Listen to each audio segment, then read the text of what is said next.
গৃহবধূ বুলেট গাড়ি ও টাকা না আনায় শ্বাসরোধ করে ঝুলিয়ে দেওয়ার অভিযোগ উঠল স্বামী, শ্বশুর, শাশুড়ি সহ 6 জনের বিরুদ্ধে, সবাই পলাতক।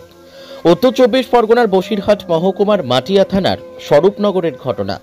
গত 8 মাস আগে হাসনাবাদ থানার বরুণাটে রামেশ্বরপুর গ্রাম পঞ্চায়েতের কালুতলা গ্রামের বছর 24-এর তুহিনা পারভিনের সঙ্গে বিয়ে হয় মাটিয়া থানার স্বরূপনগরের বছর 27-এর সাব্বির আহমেদ মণ্ডলের সঙ্গে। মুসলিম শরিয়ত মেনে রেজিস্ট্রি করে বিয়ে হয়। তারপর থেকে বিভিন্ন সময় পণের দাবিতে কখনো মোটা অর্থ, আবার কখনো আসবাবপত্র চাহিদা বাড়তে শুরু করে স্বামী, শ্বশুর, শাশুড়ি সহ পরিবারের লোকজনের বিরুদ্ধে। চলতি মাসের 2রা জানুয়ারি রবিবার সকালবেলায় পারভিনের কাছে একটি বুলেট গাড়ির দাবি করে। স্বামী বলেন বাপের বাড়ি থেকে নিয়ে আসতে, কিন্তু প্রতিবাদ জানায় দোস্ত পরিবার বাবা চাষবাস করে, দিন গুজরান করেন। বিয়ের সময় সাধ্যমতো সোনা গয়না, টাকা পয়সা, জিনিসপত্র দিয়েছিল। মেয়ের কাছে বারবার বুলেট গাড়ির ও টাকার দাবি করলে দিতে না পারায় তাকে শারীরিক ও মানসিক নির্যাতন দেয় বলে অভিযোগ। গতকাল মঙ্গলবার দুপুরবেলায় ওই এলাকার অন্য একজন বধূর পরিবারকে জানায় মেয়ে গলায় দড়ি দিয়ে আত্মহত্যা করেছে। ধান্যকুড়িয়া গ্রামীণ হাসপাতালে মৃতদেহ রয়েছে। স্বামী এই খবর দেন তুহিনা বাপের বাড়ির লোকজনকে। মৃত গৃহবধূর বাবা খলিলুর রহমান গাজী ও মা জাহানারা বিবি পরিবারের অন্যান্য সদস্যদের নিয়ে ধান্যকুড়িয়া হাসপাতালে গেলে দেখে তার মেয়ের গলায়, শরীরে একাধিক জায়গায় আঘাতের চিহ্ন রয়েছে। তাকে শ্বাসরোধ করে মেরে ফেলে ঝুলিয়ে দিয়েছে, এমনটাই অভিযোগ করেছেন মৃত বধূর বাবা খলিলুর রহমান গাজী। মাটিয়া থানায় জামাই সাবির আহমেদ মণ্ডলের বিরুদ্ধে খুনের মামলা রুজু করেছে। সেখানে লেখা রয়েছে, আমার মেয়েকে কাছে একটি বুলেট গাড়ি চেয়েছিল, ফোন করে আমাকে জানিয়েছিল, দিতে না পারায় তার জন্য তার মেয়েকে ঝুলিয়ে দিয়েছে। তদন্ত শুরু করেছে মাটিয়া থানার পুলিশ। মৃতদেহ ময়না তদন্তের জন্য বসিরহাট স্বাস্থ্য জেলার পুলিশ মর্গে পাঠানো হয়েছে। ময়না তদন্ত করার পরে জানা যাবে এটা আত্মহত্যা না খুন। হতদরিদ্র পরিবার কোনো রকম ভাবে সংসার চলে দিতে পারেনি, তাই তারা পরিকল্পনা করে মেরে ঝুলিয়ে দিয়েছে। আমরা চাই অবিলম্বে এই ঘটনার তদন্ত করুক পুলিশ। তাদের দৃষ্টান্তমূলক ফাঁসির দাবি জানিয়েছেন মৃতের বাপের বাড়ির পরিবার। আমি খুব গরিব পরিবারে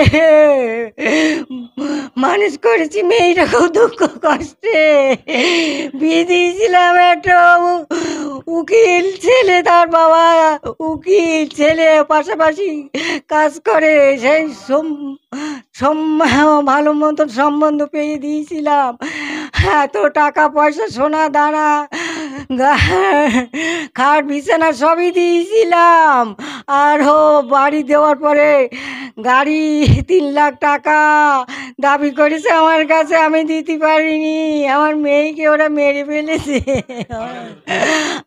ওই শ্বশুর বাড়ির লোকেরা, জামাই বাপেরা, হ্যাঁ উকিল বাপের সাথে প্র্যাকটিস করে এই বসিরহাট কোর্টে ওই পণপ্রথা দিতে পারিনি কিছু। হয়তো গাড়ি আর 3 লাখ টাকা চাইছিল, আবার দিতে পারিনি। তাই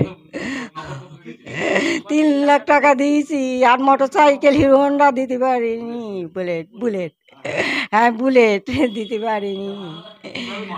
মেয়েকে কীভাবে মারলো, বালির চাপা দিয়ে গলায় দেখা হয়েছে, দাগ আছে, ওটা এইভাবে মেরে ফেলেছে। এই তো কাল 3 তারিখে 4 তারিখে খবর পেয়েছি। হ্যাঁ মেয়ের 18 তারিখে মেয়ে এসেছে 2024। মেয়ের 18, এই এখন 8 মাস বিয়ে হয়েছে। আমি জাস্টিস চাই, ফাঁসি চাই, ওদের ফাঁসি চাই। আমি মা, আমি তোমাদের কাছে হাত জোর করে বলছি, এরকম কোনো মা যেন কোল খালি না হয়। আমার নাম জাহানারা খাতুন বিবি দোয়া। হ্যাঁ মেরে দিল। এ চাই ও চাই, বিয়ে হওয়ার পড়াতে এ চাই ও চাই। আমি তো দিতে পারিনি, গরিব মানুষ।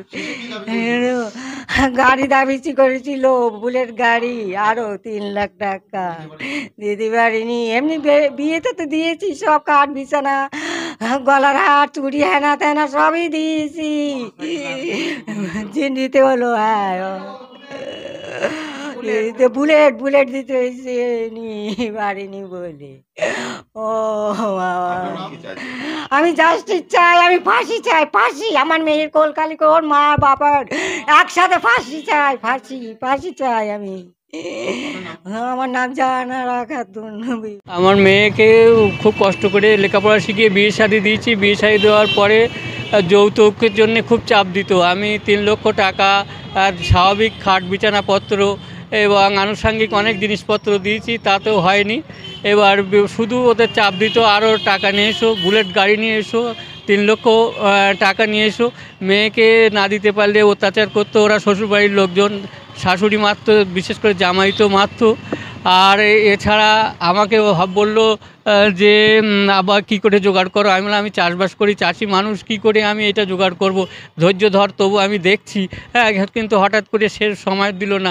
হঠাৎ করে এই গত পরশু দিনই মানে সংবাদ এলো যে তোমার মেয়েকে হচ্ছে মারা গেছে, সুইসাইড এরকম কথা বলছিল।